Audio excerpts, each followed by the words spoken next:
Hello दोस्तों, how are you? कैसे हैं आप सब लोग? अच्छे हैं, फर्स्ट क्लास है।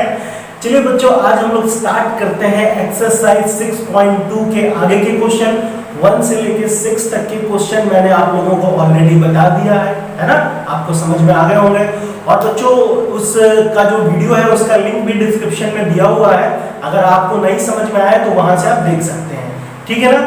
तो बच्चों, आज हम लोग क्वेश्चन नंबर 7 से कंटिन्यू करते हैं, ठीक है ना? तो रेडी है? तो चलो फिर दोस्तों स्टार्ट करते हैं क्वेश्चन नंबर 7। तो देखिए बच्चों, ये क्वेश्चन दिया हुआ है, show that y is equal to log 1 plus x minus 2x upon 2 plus x, ठीक? x ग्रेटर देन -1, देखो x हमेशा -1 से बड़ा है, is an increasing function of x throughout its domain. अब इसका मतलब समझो, कहना क्या चाहता है, बात को ध्यान से समझिए। देखिए बच्चों, इसमें आपको इंटरवल तो पहले से दे दिया है, दिख रहा है? x ऑलवेज ग्रेटर देन -1, यानी x की वैल्यू हमेशा -1 से बड़ी ही लेनी है, ठीक है भाई? अच्छा, इसको सबसे पहले आप कुछ ना करो, एक ऐसे लाइन खींच लो, ठीक है ना? लाइन ड्रॉ कर लेते हैं। तो यहाँ पे मान लो, ध्यान से देखो, ये -1 है और -1, और यहाँ पे मान लो ये इंफिनिटी हो गया, ठीक? तो हमें x की वैल्यू हमेशा -1 से बड़ी लेनी है, यानी -1 से इंफिनिटी के बीच की कोई भी वैल्यू हम यहाँ पे पुट कर सकते हैं, ठीक है? इतनी बात समझ में आई? ये हमारा इंटरवल है। अच्छा, अब आगे बढ़ते हैं। सबसे पहले हम क्या करेंगे बच्चों, ये फंक्शन नोट कर लो, y is equal to log 1 plus x minus 2x upon 2 plus x। तो हम क्या करते थे बच्चों, इंक्रीजिंग डिक्रीजिंग फंक्शन में सबसे पहले हम इसका dy by dx यानी इसका डिफरेंशिएट करते थे ना इसको। तो चलो भाई कर लेते हैं। तो क्या करेंगे, differentiate both side with respect to x, ठीक है भाई? चलिए, तो ये कितना हो जाएगा बच्चों, ये हो जाएगा dy by dx is equal to log 1 plus x का करेंगे तो कितना आएगा, ये हो जाएगा 1 upon 1 plus x हो जाएगा ना? क्योंकि बच्चों log x का क्या होता है, 1 upon x, तो x की जगह पे x plus 1 हो गया, मिला जाएगा, ठीक है भाई? अच्छा, आगे बढ़ते हैं।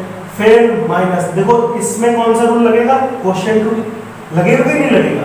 तो क्या होता था क्वेश्चन रूल, हमने पढ़ा हुआ है ना? सॉल्व करते हैं। सबसे पहले क्या आएगा, second function and dy dx first function, तो 2x का dy dx करेंगे तो केवल 2 आएगा ना? फिर minus first function is 2x and dy dx second function, तो भैया 2 का तो हो गया 0 और x का हो गया 1, तो 0 plus 1 वापस 1 आएगा, और 1 से 2x का मल्टीप्लाई करेंगे तो केवल 2x ही आएगा। तो इसको हम ऐसे लिख लेते हैं। इतनी कहानी समझ में आ गई ना? आगे बढ़ते हैं। और फिर क्या होता था, अपॉन डिनोमिनेटर का होल स्क्वायर, ठीक है भाई? अच्छा, अब ध्यान से देखो बच्चों, मैं 2 को इससे मल्टीप्लाई करता हूं तो कितना आएगा, ये dy by dx is equal to 1 upon 1 plus x minus ये कितना हो जाएगा, 2 into 2 4 plus 2x minus 2x upon 2 plus x का होल स्क्वायर, ठीक है भाई? अब देखो बच्चों, यहाँ से 2x से 2x निपट गया है ना, खत्म। अच्छा, अब जो आगे बचा उसको लिख लेते हैं। ये इतना समझ में आया? अब देखो कितना बचा, यहाँ पे 4 बचा है, इसको लिख लो भाई, dy by dx is equal to 1 upon 1 plus x minus 4 upon 2 plus x का होल स्क्वायर, ठीक है? अच्छा, आप बच्चों एक चीज ध्यान से देखो, इतना तो समझ में आ गया आपको? अब कुछ नहीं करना, बस उसको सॉल्व करना है। तो चलो भाई सॉल्व कर लेते हैं। सॉल्व करने में कौन सी बड़ी बात है, ये सब आपको आता है। So dy by dx is equal to, ये पूरी कहानी एलसीएम में आएगी ना, इन दोनों का एलसीएम लेंगे तो 1 plus x and 2 plus x का होल स्क्वायर, तो ये मल्टीप्लाई हो जाएगा इधर, तो ये कितना हो जाएगा, 2 plus x का होल स्क्वायर, और ये मल्टीप्लाई हो जाएगा 4 से, तो कितना आएगा, -4 -4x भैया, -4 का 1 से, फिर -4 का x से, आया कि नहीं आया? अच्छा, अब ध्यान से बच्चों, अगर हम इसको थोड़ा सा सॉल्व कर लें, ये दिख रहा है ना, इसको अगर हम सॉल्व कर लें तो कितना आएगा, तो इसको सॉल्व करते हैं तो ये हो जाएगा dy by dx is equal to, इसको ओपन करते हैं, a प्लस बी का होल स्क्वायर का फार्मूला लगाएंगे तो ये कितना हो जाएगा 4 plus x square plus 4x, और यहाँ पे कितना बचा -4 minus 4x upon 1 plus x 2 plus x का होल स्क्वायर। तो बच्चों देखो जो कट पिट रहा है उसको हटाओ, 4 से 4 खत्म, -4x प्लस 4x खत्म, तो कितना आया dy by dx is equal to x square upon 1 plus x 2 plus x का होल स्क्वायर। तो बच्चों ये हमारा क्या आ गया dy बाई dx आ गया। और अब अगर बच्चों इंक्रीजिंग फंक्शन है, इंक्रीजिंग फंक्शन की कहानी क्या होती थी भाई, बोल रहा है ना इंक्रीजिंग फंक्शन, तो इंक्रीजिंग फंक्शन में क्या होता था ऑलवेज dy बाई dx क्या आना चाहिए ग्रेटर देन 0 आना चाहिए, ये पढ़ा हुआ है ना, ग्रेटर देन 0 आना चाहिए। तो ठीक है भाई, हम इसको चेक करते हैं, इतना समझ में आया, ठीक है। तो ये आप कॉपी कर लीजिएगा ना, हम यहाँ से बढ़ते हैं। तो देखो अब अगर ये इंक्रीजिंग फंक्शन है और हमें दे भी दिया, देखो इंटरवल भी हमें पता है -1 से इंफिनिटी के बीच में, तो -1 से इंफिनिटी के बीच की कोई भी वैल्यू अगर हम यहाँ पुट करें तो ये क्या आना चाहिए 0 से बड़ा, यानी पॉजिटिव आना चाहिए। तो चेक कर लेते हैं भाई। तो देखिए dy बाई dx कितना है, dy by dx is equal to x square upon 1 plus x and 2 plus x का होल स्क्वायर। तो ये देखो हमें तो पता है ना, इंटरवल दिया तो यहाँ पर लिख लो when x belongs to -1 to infinity, है ना भाई, यही तो है ना x बिलोंग करता है।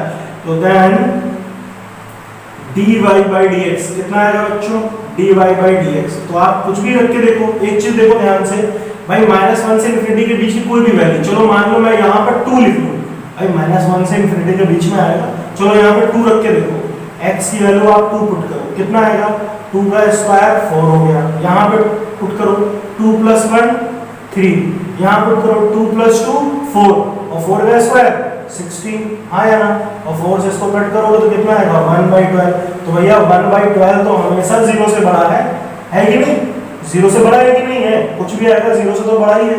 तो क्या आ रहा है -1 से इंफिनिटी पे रखने पर हमेशा dy बाई dx क्या आता है ग्रेटर देन 0 आता है, आता है कि नहीं आता है। तो हम यहाँ पे लिख सकते हैं and dy by dx greater than 0, और जब ग्रेटर देन 0 है यानी कि ये जो हमारा फंक्शन दिया है y is equal to log 1 plus x minus 2x upon 2 plus x is an increasing function of x throughout its domain.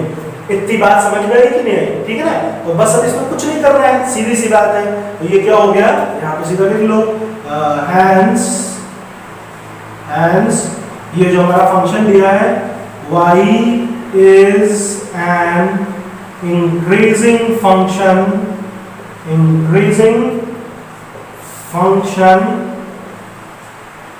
of x throughout its domain, ठीक है ना बच्चों, throughout its domain,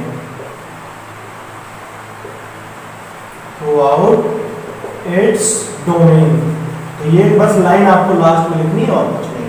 तो इतना समझ में आया, ठीक। तो देखो कितना सिंपल है, सब में वही कहानी लगनी है और कुछ नया नहीं है। इंक्रीजिंग डिक्रीजिंग सबसे ही ठुल्लू, सबसे ज्यादा इजी और सबसे ज्यादा हलवा टॉपिक है, ठीक, क्योंकि इसमें कुछ और करना नहीं होता, बस 2 ही तरह के क्वेश्चन है घुमा फिरा के। एक कैसा होगा, आपको इंटरवल दिया होगा तो पता करो इंक्रीजिंग है डिक्रीजिंग है, और दूसरा हमको फंक्शन दिया होगा फिर हम इंटरवल निकाल लेंगे, ठीक है ना। तो चलिए फिर अगले सवाल पे आते हैं। 8 नंबर क्वेश्चन देखते हैं बच्चों। देखो इसमें भी कुछ नहीं करना, बहुत आसान है। हमें देखो यहाँ पे फंक्शन दिया हुआ है और find the value of x, हमें x की वैल्यू पूछी गई। तो x की वैल्यू पूछने का मतलब क्या है, हमें इंटरवल पता करना है ना। कौन कौन से इंटरवल में ये फंक्शन क्या है, इज एन इंक्रीजिंग फंक्शन। हमें बताना है कौन कौन से इंटरवल में ये फंक्शन क्या होगा, इंक्रीजिंग फंक्शन होगा। तो चलो भाई अभी सॉल्व कर लेते हैं, कहाँ इंक्रीजिंग है कहाँ डिक्रीजिंग है, 2 मिनट में पता चल जाएगा। तो सबसे पहले हम क्या करेंगे बच्चों, इसको लिख लेते हैं y इज इक्वल टू, ये दिया हुआ है x in bracket x plus 2 का होल स्क्वायर, ठीक है। अच्छा देखो बच्चों, आप x को x से मल्टीप्लाई करो, फिर x को 2 से, तो कितना हो जाएगा ये y is equal to x into x square plus 2x का होल स्क्वायर। ऐसे इसको मैं ऐसे लिख सकता हूँ, हाँ यार। अच्छा अब इसको मैं क्या करना है भाई, इसको डिफरेंशिएट कर लेते हैं। तो differentiate both side with respect to x, ठीक है बच्चों। तो ये कितना आएगा dy बाई dx यहाँ पे देखो पहले तो ये 2 आगे आएगा, 2x² प्लस 2x। अच्छा दोबारा से करेंगे, x² का करेंगे तो कितना आएगा, 2x आएगा, और 2x का करेंगे तो कितना आएगा, 2 आएगा। आएगा कि नहीं आएगा? अच्छा अब देखो जो कुछ कॉमन हो रहा है उसको बाहर कर दो, तो ये हो गया dy/dx। देखो क्या क्या कॉमन है इसमें, अगर आप नोटिस करो तो x कॉमन है, तो x बाहर आएगा, तो 2x, तो यहाँ पे कितना बचा, x + 2। और इन दोनों में अगर आप ध्यान से देखो 2 कॉमन है, तो 2 कॉमन कर लो, तो कितना बचेगा, x + 1। तो 2 × 2, ये 2 और ये 2 4 हो जाएगा, तो यहाँ पे डायरेक्ट लिख लो 4x, ये हटाओ, ठीक है ना। अच्छा फिर उसके बाद हमने बच्चों क्या पढ़ा था, टर्निंग पॉइंट। तो टर्निंग पॉइंट के लिए क्या लिखते थे, ये 0 हो जाता था, तो यहाँ पे लिख लो फॉर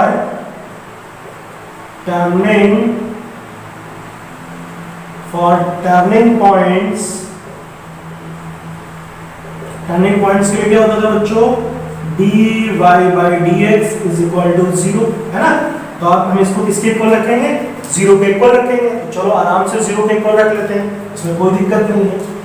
तो पुट करते हैं इसको, तो कितना आएगा ये 4x, फिर x + 2 एंड x + 1 = 0, ठीक है भाई। अच्छा देखो बच्चों ये पूरा 0 के इक्वल होगा, तब तो ये खत्म, x तो 0 है ना। भाई ध्यान से देखो, ये ऐसे दिख रहा है 4x = 0, therefore x = 0, ठीक है। चलो अच्छा, तो एक तो वैल्यू कितनी आ गई, 0 आ गई, एक x की वैल्यू कितनी आएगी, 0 आ गई। फिर यहाँ से बढ़ते हैं, x + 2 = 0, x + 2 = 0, therefore x = -2।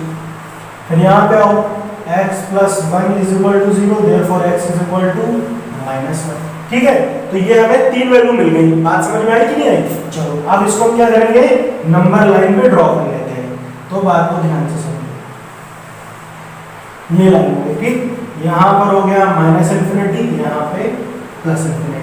अब देखो बच्चों क्या सबसे पहले आएगा, -1 आएगा ना, यहाँ -1, फिर इधर कहीं 0 आएगा, फिर उसके बाद में -1 और -2 भी है। अच्छा सॉरी, तो पहले आप -2 लिखो, -2 फिर -1 और उसके बाद में 0, ठीक है ना। कुछ ऐसे आएगा, ये नंबर लाइन पे लिखना आता है आपको। अच्छा बच्चों देखो इंटरवल हमारे पास कितने हो गए भैया, एक इंटरवल हो गया -∞ से -2, दूसरा हो गया -2 से -1, फिर -1 से 0 और 0 से ∞। हो गए कि नहीं हो गए? अच्छा अब इनको देखते हैं यहाँ पे कि कौन से इंटरवल में फंक्शन इंक्रीज कर रहा है, कौन से डिक्रीज कर रहा है, ठीक है ना। इतना समझ में आया आपको? अब देखो पहले कौन सा फंक्शन है, ये -∞ से -2। तो भैया -∞ से -2 के बीच की कोई भी वैल्यू हम कहाँ पुट करेंगे, जो हमने ये निकाला है dy/dx निकाला है ना, इसमें पुट करके देखते हैं। अगर नेगेटिव आया तो फंक्शन क्या है, स्ट्रिक्टली डिक्रीजिंग है, और अगर पॉजिटिव आया तो फंक्शन इंक्रीजिंग है। बात समझ में आई कि नहीं आई? चलो भाई तो सॉल्व कर लेते हैं। तो -∞ से -2 के बीच में, तो यहाँ पे लिख लो when x belongs to -∞ to -2, तो ये dy/dx क्या होगा, चेक करें, यहाँ पर लिख लेते हैं, then dy/dx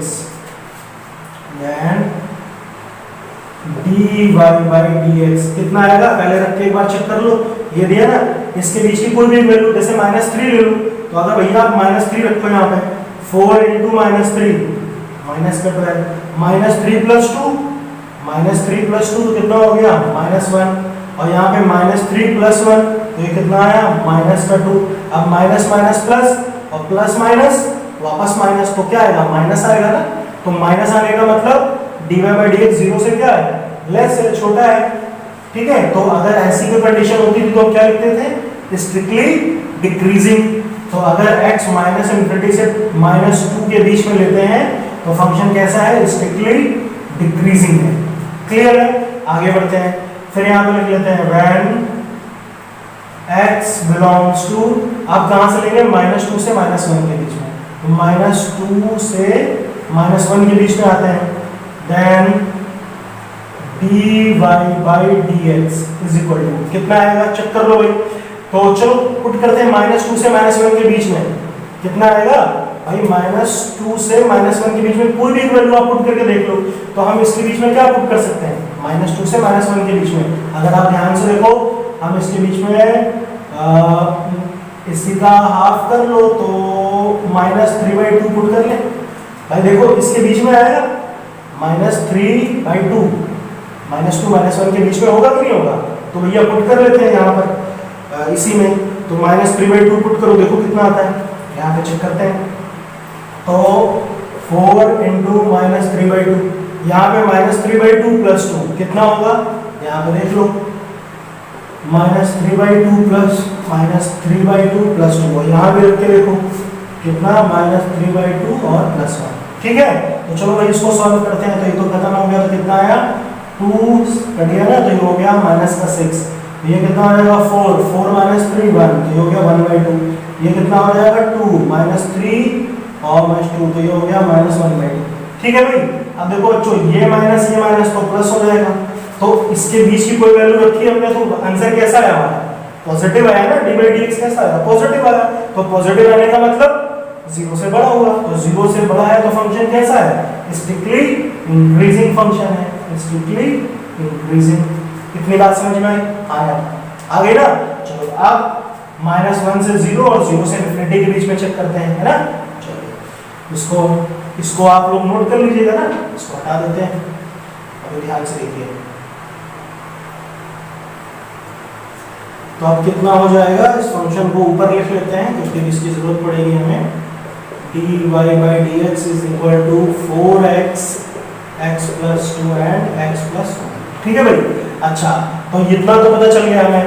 भाई दो इंटरवल चेक कर लिए। अब -1 से 0 के बीच में कुछ भी ले लो, तो -1 से 0 के बीच में कितना आएगा, यहाँ से देखो भाई ये -1 है और ये 0 है, तो इसके बीच की कोई भी वैल्यू पुट करके देख लो कितना हो जाएगा। यहाँ पे पुट करते हैं, तो हम यहाँ पे लिख लो, पहले क्या लिखेंगे, when x belongs to -1 to 0। तो -1 से 0 के बीच में बच्चों कितना आएगा, -1/2 आएगा। आएगा कि नहीं आएगा, चलो तो पुट करके देख लेते हैं भाई। तो यहाँ पे पुट करो -1/2, तो कितना हो जाएगा, यहाँ पे पुट कर लेते हैं, तो dy/dx पता चलेगा। तो -1/2 पुट करो, 4 × -1/2, यहाँ पे पुट करेंगे -1/2 + 2 और -1/2 + 1। ठीक है भाई, तो सॉल्व करें तो ये कितना आएगा बच्चों, इसको कट करो तो कितना आएगा 2 × -1, तो 2 × -1 -2 रहा। ये कितना हो जाएगा 4 - 1, तो ये तो हो गया 3/2, और ये 2 - 1, तो ये भी हो गया 1/2। तो देखो ये माइनस में आएगा, इसको सॉल्व करूंगा तो इसका आंसर क्या आएगा, नेगेटिव आएगा। तो नेगेटिव आया तो 0 से छोटा हो गया, ना dy/dx < 0। तो इस टाइप की कंडीशन के लिए क्या लिखते थे, स्ट्रिक्टली डिक्रीजिंग। तो यानी इस वाले इंटरवल में फंक्शन क्या है, dy/dy, मतलब फंक्शन क्या करता है, स्ट्रिक्टली डिक्रीज होता है। ठीक, अच्छा अब लास्ट बचा 0 से इन्फिनिटी के बीच में, तो चौथा भी लिख लो आप, when x belongs to 0 to infinity। ठीक है भाई, तो इसके बीच में कोई भी वैल्यू ले लो, 1 2 3 जो मन करे आपका ले लो। तो भैया अगर आप 1 पुट करोगे, यहाँ पे देखो 1, तो अगर मैं 1 पुट करूँ इसमें, कहीं भी देखो 1 पुट करो, पूरा आंसर पॉजिटिव आएगा। हमें केवल नेगेटिव और पॉजिटिव देखना है, कितना आ रहा है उससे हमें मतलब नहीं है ना। ये मैंने सिखाया आपको, आप नेगेटिव पॉजिटिव देखो बस, और कुछ नहीं करना। तो अगर आप 1 पुट करोगे यहाँ पर तो क्या आएगा, हमेशा आंसर पॉजिटिव आएगा। तो क्या हो जाएगा, then dy/dx always greater then 0। तो इस तरह की कंडीशन में क्या होगा, स्ट्रिक्टली इंक्रीजिंग होगा। ठीक है ना। तो बच्चों हमें बताना है कि कहां पे इंक्रीज कर रहा है, तो एक तो इस इंटरवल में इंक्रीज कर रहा है ना। अच्छा, और दूसरा कहां इंक्रीज कर रहा था, एक इस इंटरवल में इंक्रीज कर रहा था। ठीक है भाई, -2 से -1 के बीच में और 0 से इन्फिनिटी के बीच में। समझ में आया कहानी इसकी, ठीक है ना। चलिए अगले सवाल पे आते हैं। 9 नंबर क्वेश्चन देखते हैं बच्चों। देखिए बहुत ही अच्छा क्वेश्चन है, ठीक है ना। देखिए इसमें क्या करना है, ध्यान से समझते हैं। देखिए दिया हुआ है, prove that y = 4 sin θ upon 2 + cos θ minus θ। ठीक, ट्रिग्नोमेट्रिक फंक्शन है, कोई दिक्कत नहीं है।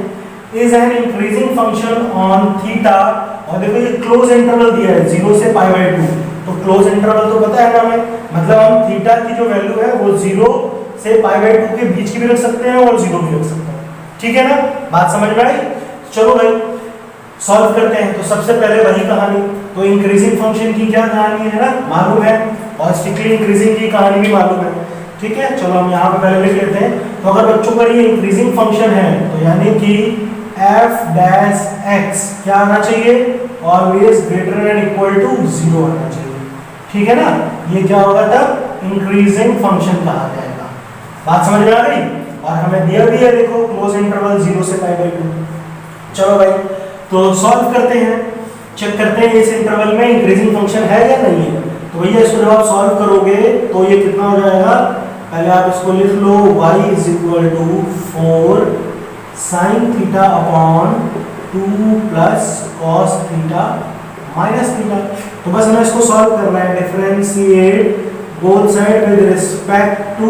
अच्छा देखो यहाँ पे बच्चों थीटा के रिस्पेक्ट में करेंगे अब, है ना, तो क्योंकि यहाँ पे क्या पैरामीटर थीटा है, तो थीटा के रिस्पेक्ट में कर लो, कोई दिक्कत नहीं है। थीटा तो कितना हो जाएगा बच्चों, ये dy बाई डी थीटा। और इसमें देखो, इसमें कौन सा, इसमें लगेगा क्वोशिएंट रूल। तो क्वोशिएंट रूल क्या कहता है, second function D by D x first function. तो 4 sin थीटा का डी बाई डी एक्स करेंगे तो कितना रहेगा 4 cos थीटा, है ना। फिर minus first function 4 sin theta and D by D x second function. तो इसका करेंगे तो कितना आएगा, देखो 2 का हो गया 0 और cos थीटा का आएगा माइनस sin थीटा। आएगा कि नहीं आएगा? ठीक है भाई, अपॉन सेकंड फंक्शन का स्क्वायर, तो 2 प्लस cos थीटा का होल स्क्वायर। यहाँ पे है माइनस थीटा, तो माइनस थीटा का करेंगे तो कितना आएगा 1। ठीक है भाई, चलो अब बच्चों इसको सॉल्व करो, इसको इससे फिर इसको इससे मल्टीप्लाई करो तो कितना आएगा, ये यहाँ से करते हैं dy by d theta is equal to 4 cos theta का 2 से होगा तो कितना आएगा 6 cos थीटा, और फिर cos 4 cos स्क्वायर थीटा। ठीक है ना, ये माइनस माइनस तो प्लस हो गया 4 sin square theta upon 2 plus cos theta का होल स्क्वायर माइनस 1। इतनी बात समझ में आ गई? अच्छा देखो बच्चों, यहाँ और यहाँ 4 है, यहाँ भी 4 है। अगर मैं दोनों साइड में 4 कॉमन ले लूँ, ले सकता हूँ ना, तो इसको ऐसे लिख लूँ, भैया 4 कॉमन ले रहा हूँ, तो 4 कॉमन लूँगा तो यहाँ से 4 हटा दो। इतनी बात समझ में आई? और बच्चों हमें पता है cos square theta plus sin square theta कितना होता है, हाँ 1। तो ये चीज मालूम है ना, अगर ये मालूम नहीं है तो बहुत दिक्कत होगी। समझे का लिया? अरे हम काले हैं तो क्या होगा, दिलवा ले हैं। चलो अच्छा आगे बढ़ते हैं बच्चों, तो ये क्या हो जाएगा 6 cos थीटा प्लस 4, तो ये तो हो गया 1, है ना, तो 4 into 1 4 ही रहेगा, अपॉन 2 प्लस cos थीटा का होल स्क्वायर माइनस 1। इतनी कहानी समझ में आई? ठीक है, इसको आप कॉपी कीजिएगा, आगे बढ़ते हैं। तो आप ध्यान से देखिए, अब बच्चों कुछ नहीं करना, इसको सॉल्व कर लेते हैं। इसके नीचे भी 1 है तो इस पूरे का एलसीएम लेंगे तो कितना आएगा, यहाँ पे कर लेते हैं dy by d theta is equal to 6 cos theta plus 4, और ये पूरी कहानी 1 से मल्टीप्लाई हो जाएगी तो कितना हो जाएगा 2 प्लस cos थीटा का whole square upon 2 plus cos theta का होल स्क्वायर। ठीक है ना। अच्छा आगे बढ़ते हैं, अब ध्यान से देखो, तो बच्चों इसको सॉल्व करेंगे तो कितना आएगा dy by d theta is equal to 6 cos theta plus 4 minus, देखो इसमें हम a प्लस b का होल स्क्वायर का फार्मूला लगाते हैं तो कितना आएगा 4 plus cos square theta plus 2 two 4 cos theta. आएगा कि नहीं आएगा? और ये माइनस जब अंदर मल्टीप्लाई होगा तो सब जगह माइनस लग जाएगा, तो यहाँ भी माइनस, यहाँ भी माइनस और यहाँ भी माइनस। ठीक है भैया, ये बात समझ में आई? अच्छा, अपॉन 2 प्लस cos थीटा का होल स्क्वायर।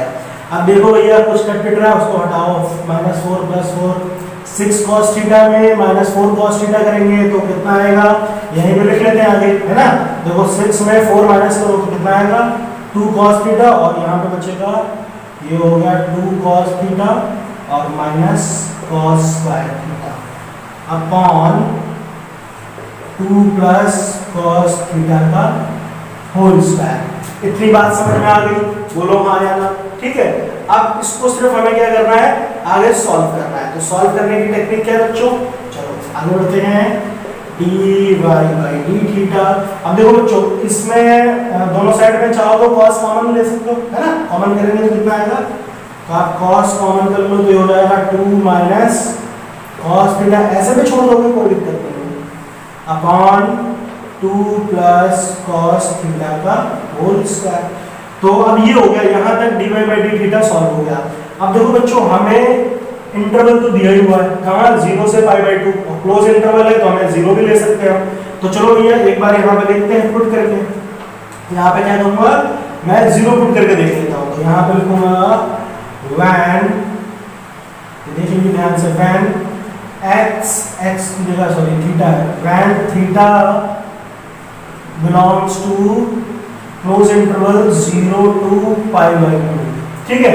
तो 0 से पाई बाई 2 के बीच की कोई भी वैल्यू, इवन हम 0 भी लिख सकते हैं। तो यहाँ पे चलो थीटा की जगह पे 0 लिखो, चेक करो क्या आएगा, ये dy बाई डी थीटा क्या आता है, चेक करें। चलो चेक करते हैं। तो थीटा की जगह लिखा है मैंने 0, तो cos 0, तो cos 0 की वैल्यू, cos 0 की वैल्यू होगी 1, ये 2 माइनस यहाँ भी cos 0 1 अपॉन 2 प्लस ये भी कितना हो गया 1, और इसका हो गया होल स्क्वायर। तो 2 माइनस 1 1, 1 इंटू 1 ये भी हो गया 1, और 2 प्लस 1 3, 3 का स्क्वायर 9। तो देख लो भैया 0 रखने पर वैल्यू पॉजिटिव आ रही है, और 0 के अगर आगे भी बढ़ेंगे पाई बाई 2 के बीच में कुछ भी रखो आप तो भी वैल्यू क्या आएगी, ऑलवेज पॉजिटिव ही आएगी। चेक करके दिखाऊं, चलो भाई 0 से पाई बाई 2 के बीच में 30 डिग्री ले लें, पाई बाई 6 30 डिग्री, तो 30 डिग्री यहाँ पे पुट करते हैं। चलो dy बाई डी थीटा, ध्यान से देखो cos 30 की वैल्यू कितनी होती है, यहाँ पे 30 लिख रहा हूं, तो cos 30 की वैल्यू √3/2, यहाँ पे आते हैं 2 माइनस √3/2, 2 माइनस √3/2 अपॉन यहाँ पे भी 2 प्लस √3/2, 2 प्लस √3/2, तो इसका होल स्क्वायर। तो भैया अब आप इसको सॉल्व करो, देखो ये इससे मल्टीप्लाई होगा, √3/2 को 2 से करो तो कितना आएगा, 2 से 2 कैंसिल हो जाएगा, केवल √3 आएगा, आएगा कि नहीं आएगा, √3 हो गया, माइनस, और इससे मल्टीप्लाई होगा तो कितना हो जाएगा ये √3 इंटू √3 3/4, है ना, 2 2 4। और यहाँ पे भी देखो इसको भी आप सॉल्व कर लो, तो 2 plus 2 4 plus √3 4 plus √3 upon 2 whole square. तो भैया आप इसको सॉल्व करोगे तो भी वैल्यू क्या आएगी, हमेशा पॉजिटिव ही आएगी, आएगी कि नहीं आएगी, चेक कर लो, ठीक है।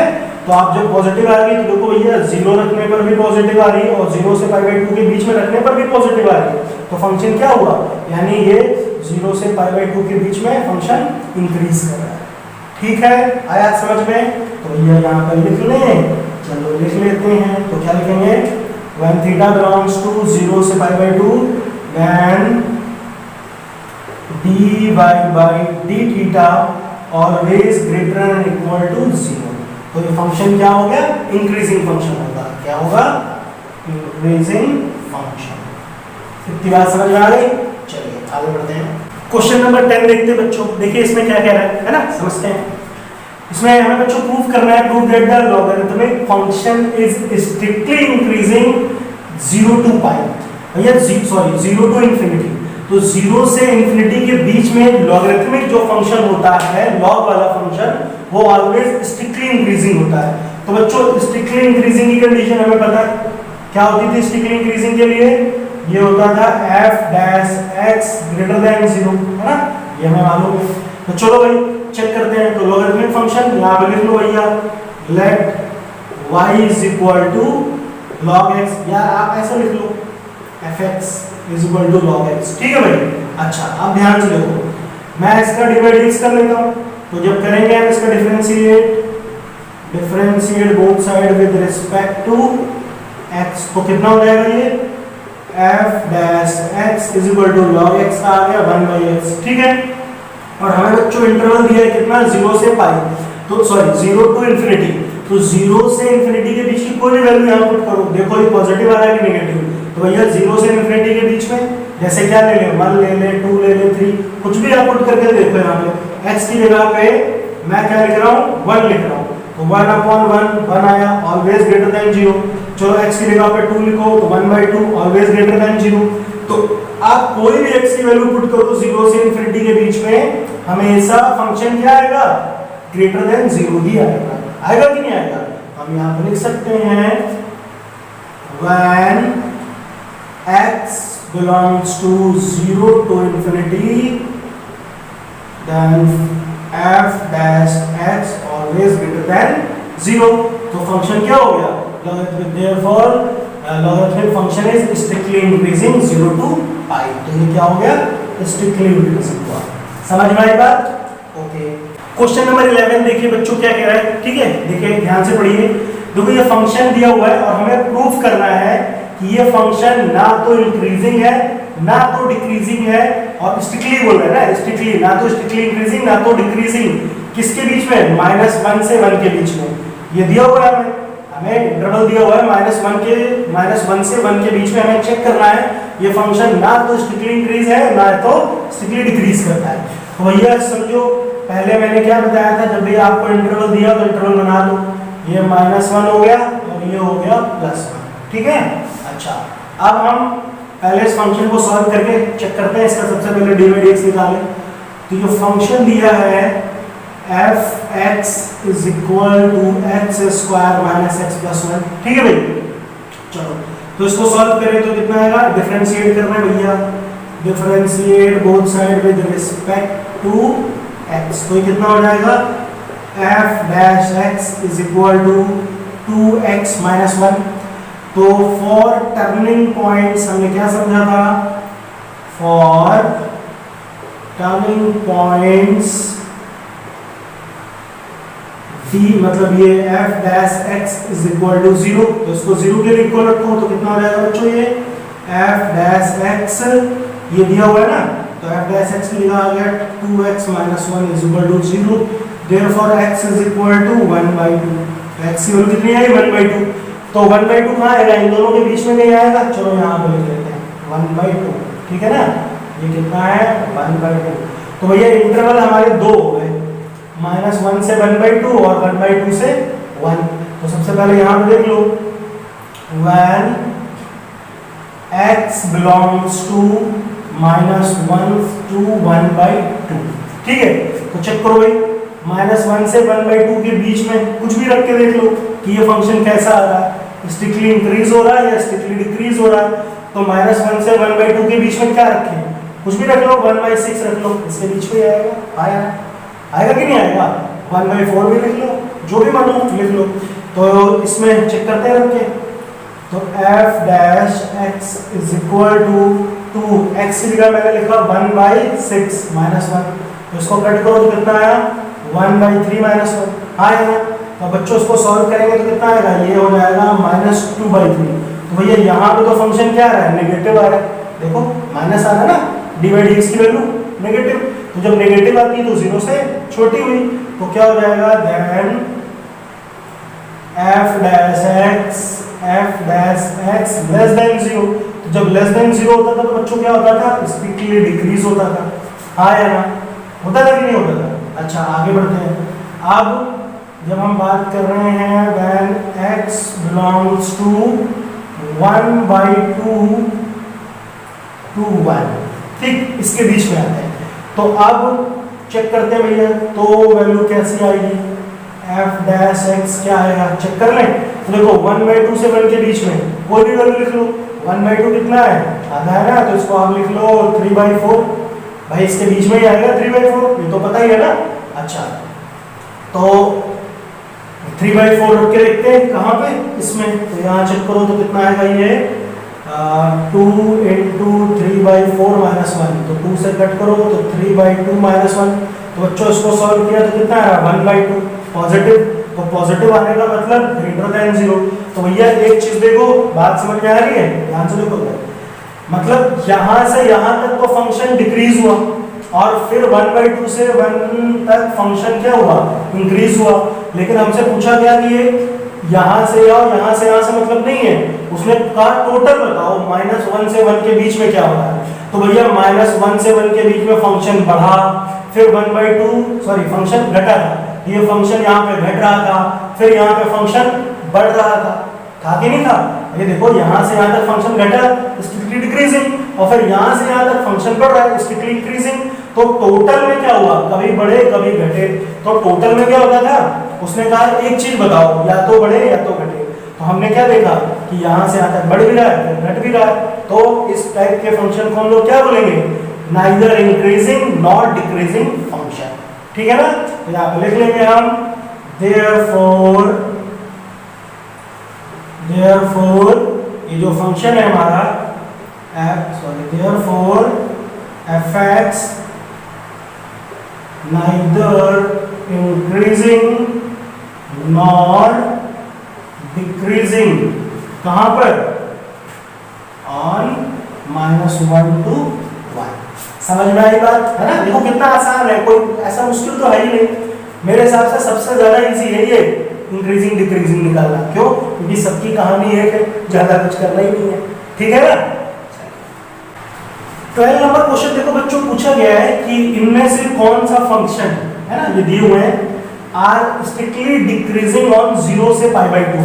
तो 0 से π/2 के बीच में कौन सा इनमें से फंक्शन स्ट्रिक्टली डिक्रीज करता है। तो भैया हमें पता है ना, स्ट्रिक्टली डिक्रीजिंग की कंडीशन क्या होती है, f(x) इज लेस देन 0, है ना, ये हमने समझा हुआ है। तो हमें बस चेक करके बताना है और कुछ नहीं करना। तो सबसे पहले देखो यही वाला फंक्शन उठाते हैं, cos x को ले लो, है ना। तो cos x को इसमें लिख लो, let f(x) is equal to cos x। तो बच्चों इसका जब हम डिवाइड x करेंगे तो कितना हो जाएगा, ये f(x) is equal to minus sine x आया ना। ठीक है ना, माइनस साइन x। तो 0 से π/2 आपको तो पता ही है ना बच्चों, ये 0 है और ये π/2 है। तो 0 से π/2 के कोई इसके बीच की कोई भी वैल्यू यहाँ पे रख के देखो, आंसर पॉजिटिव आता है नेगेटिव, साफ पता चल रहा है भैया ये नेगेटिव है। यहाँ कोई भी वैल्यू रखोगे हमेशा नेगेटिव ही आएगा। भाई x की वैल्यू आप कुछ भी रख लो π/2 के बीच में, जैसे 30 डिग्री भी लिख लो। अगर मैं x की वैल्यू ले लूँ 30 डिग्री, 30 पता है ना, π/6। तो अगर मैं यहाँ पुट करूँ तो ये ऐसे हो जाएगा, देखो f(x) is equal to minus sine 30 degree, तो कितना आया, -1/2। तो -1/2 आने का मतलब 0 से कम है। तो 0 से कम हुआ तो स्ट्रिक्टली डिक्रीज हुआ कि नहीं हुआ। तो हम यहाँ पे लिख दें साफ साफ, ये समझ में आया ना। क्या हो जाएगा, जैसे कहानी पीछे लिखते थे वही इसमें भी लिखने हैं। तो ये इसमें क्या हो रहा है, फंक्शन स्ट्रिक्टली डिक्रीज कर रहा है कि नहीं कर रहा है, क्योंकि यहाँ पर f(x) लेस देन 0 आएगा। तो लेस देन 0 आ रहा है तो फंक्शन स्ट्रिक्टली डिक्रीज हो। ठीक, आगे बढ़ते हैं cos 2x। तो बच्चों ये भी वही कहानी सेम टू सेम, इसमें भी कुछ नया नहीं है। ये आपका पहला पार्ट हो गया। दूसरा पार्ट क्या दिया है, इसको भी लिख लो, लेट y या f लिख लो, let f(x) is equal to cos 2x। तो ये कितना हो जाएगा बच्चों, f(x) is equal to minus sine 2x, और 2x का दोबारा करेंगे तो 2 आएगा कि नहीं आएगा। चलो भैया यहाँ भी चेक कर लेते हैं। तो 0 से π/2 इसमें भी रखो, x की वैल्यू चलो 30 डिग्री ले लेते हैं। तो यहाँ पे पुट करो तो कितना आएगा, -2 इंटू साइन 2 इंटू 30। तो 2 इंटू 30 60 हो गया ना, 60 डिग्री। तो भैया साइन 60 की वैल्यू कितनी होती है, साइन 60 की वैल्यू √3/2। तो 2 से 2 कैंसिल, तो कितना आया, -√3। तो माइनस में आया तो फिर 0 से कम है। तो 0 से कम हुआ तो क्या हुआ, फिर से स्ट्रिक्टली डिक्रीज हुआ। तो क्या लिखेंगे, ये समझ में आया ना आपको, तो यहाँ पे लिख लो भाई।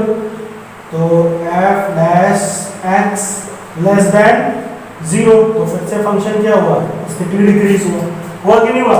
इसी तरह से आपको ये दोनों भी चेक करने हैं, कर लोगे कि नहीं कर लोगे, बात समझ में आ गई। कहानी बिल्कुल सेम टू सेम है, कुछ नया तो है नहीं। ठीक है ना। तो बच्चों ये यहाँ तक के क्वेश्चन आप अच्छे से प्रैक्टिस करो, उनको कॉपी करो, और इसके आगे के भी जो क्वेश्चन है उनको भी लगाने की खूब अच्छे से मेहनत करो, प्रैक्टिस करो, आ जाएगा। क्योंकि अगर आपको इसका कॉन्सेप्ट समझ में आ गया, और अगर एक बार कॉन्सेप्ट समझ में आ गया तब क्वेश्चन करने में क्या दिक्कत है, आराम से हो जाएगा। आप क्वेश्चन को रटो मत, क्योंकि इसमें तो हजारों क्वेश्चन हो सकते हैं, कहाँ तक रटोगे। मैंने देखा है बहुत से स्टूडेंट रट लेते हैं, लेकिन अब 12th की मैथमेटिक्स रटने से थोड़ी आएगी, उसमें हमको क्या करना पड़ेगा, कॉन्सेप्ट को समझना पड़ेगा। तो बात समझ में आई ना, कॉन्सेप्ट अगर समझ में आ गया है तो क्वेश्चन चुटकी बजाकर सॉल्व हो जाएगा। समझे ना बात को। तो चलिए बच्चों, फिर हम लोग नेक्स्ट लेक्चर में मिलेंगे, इसके आगे के क्वेश्चन करेंगे उसमें। ठीक है, थैंक यू।